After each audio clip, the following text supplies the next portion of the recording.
Given the linear equation 2x plus 3y minus 8 equal to 0, write another linear equation in two variables such that the geometrical representation of the pair so formed is intersecting lines, parallel lines and coincident lines.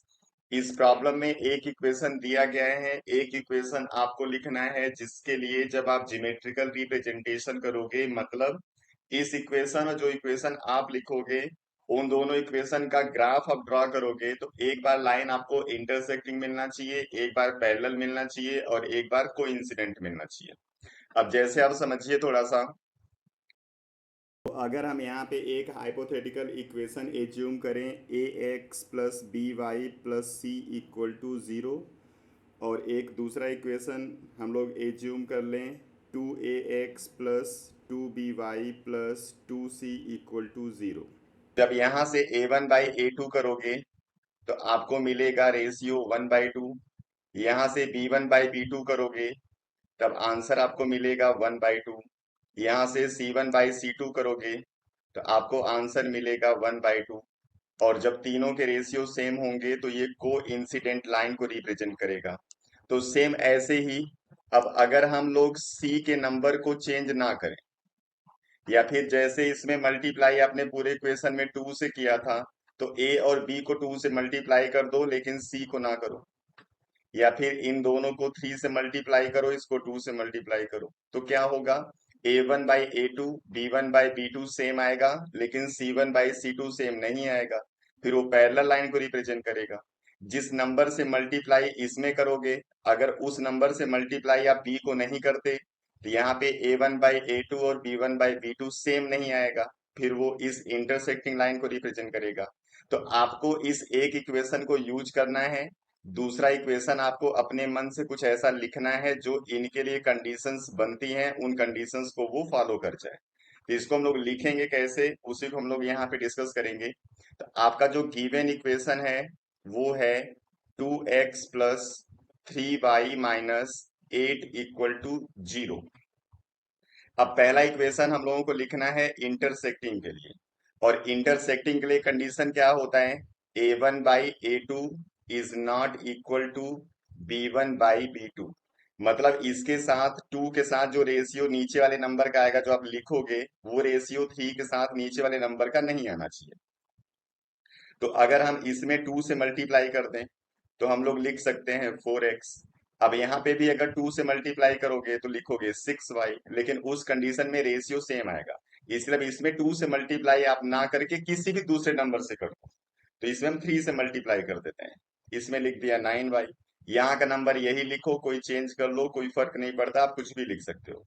अब जब इस equation के लिए और इस equation के लिए आप लिखोगे a1/a2 तो आपको मिलेगा 2/4 मीन्स 1/2। और जब आप लिखोगे b1/b2 तो इसकी वैल्यू मिलेगी 3/9 मीन्स 1/3। ये दोनों बराबर नंबर नहीं आ रहे हैं, मतलब इंटरसेक्टिंग लाइन को रिप्रेजेंट करेगा। तो आपका ये वाला हो जाएगा आंसर पहले के लिए। अब इस तरीके से आप बस यही एक इक्वेशन नहीं है, ऐसे बहुत सारे इक्वेशंस आप लिख सकते हो जो इंटरसेक्टिंग लाइन को रिप्रेजेंट करेगा। चलिए सेकंड देखते हैं।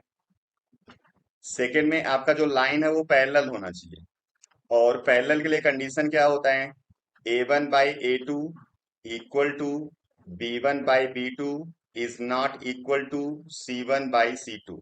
इसका मतलब जिस नंबर से मल्टीप्लाई आप a को करोगे उसी नंबर से मल्टीप्लाई आप b को भी कर देना, c को मल्टीप्लाई आप किसी और नंबर से करोगे तो ये रेशियो आ जाएगा। तो पहला इक्वेशन आपका जो गिवन है वो है 2x प्लस 3y माइनस 8। अब हम लोग इस इक्वेशन में मल्टीप्लाई करने जा रहे हैं 2 से, तो आप लिख देना यहाँ पे 4x, यहाँ पे हो जाएगा 6y। यहाँ पे 2 से मल्टीप्लाई 8 में नहीं होना चाहिए, तो आप -16 के अलावा कोई भी नंबर यहाँ पे लिख दो, सब ये इक्वेशन को फॉलो करेगा। तो यहाँ पे हम लिख देते हैं 17। अब यहाँ से जब a1/a2 लिखोगे तो आपको मिलेगा 1/2, b1/b2 लिखोगे तो ये भी मिलेगा 1/2, ये मिलेगा आपको 8/17। तो ये दोनों इक्वल हैं, ये इक्वल नहीं है, मतलब इस कंडीशन को फॉलो कर रहे हैं। तो ये जो इक्वेशन है वो आपका जो गिवन इक्वेशन है उसके साथ पैरेलल लाइन रिप्रेजेंट करेगा, इसलिए ये आपका आंसर हो जाएगा। इस तरीके से आप बहुत सारे इक्वेशंस लिख सकते हो। अब थर्ड में आपका जो लाइन है वो को इंसिडेंट होना चाहिए। को इंसिडेंट के लिए कंडीशन क्या है? a1/a2 is equal to b1/b2 is also equal to c1/c2।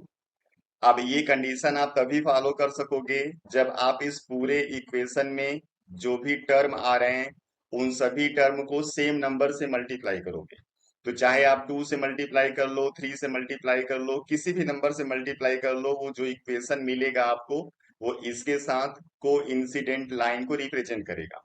तो पहला आपका जो गिवन इक्वेशन है वो है 2x plus 3y-8 equal to 0। अब यहाँ पे जो न्यू इक्वेशन है उसमें हम 3 से मल्टीप्लाई करके इसको लिख रहे हैं, इसलिए आप यहाँ पे लिखोगे 6x plus 9y-24 equal to 0। अब यहाँ से a1/a2 लिखोगे तो 1/3 आएगा, b1/b2 लिखोगे तो ये भी 1/3 आएगा, c1/c2 लिखोगे तो ये भी 1/3 आएगा। मतलब ये इस कंडीशन को फॉलो करेगा, मतलब को इंसिडेंट लाइन ये हो जाएगा। मीन्स सेकेंड इक्वेशन जो हमने ये वाला लिखा है ये पहले इक्वेशन के साथ जियोमेट्रिकली को इंसिडेंट लाइन को रिप्रेजेंट करेगा, इसलिए ये हो जाएगा आंसर। इस तरीके से आप बहुत सारे इक्वेशंस लिख सकते हो, बस आपको जो कंडीशंस होती हैं इन्हीं को फॉलो करना होता है। चलिए नेक्स्ट प्रॉब्लम में फिर मिलते हैं। Thank you.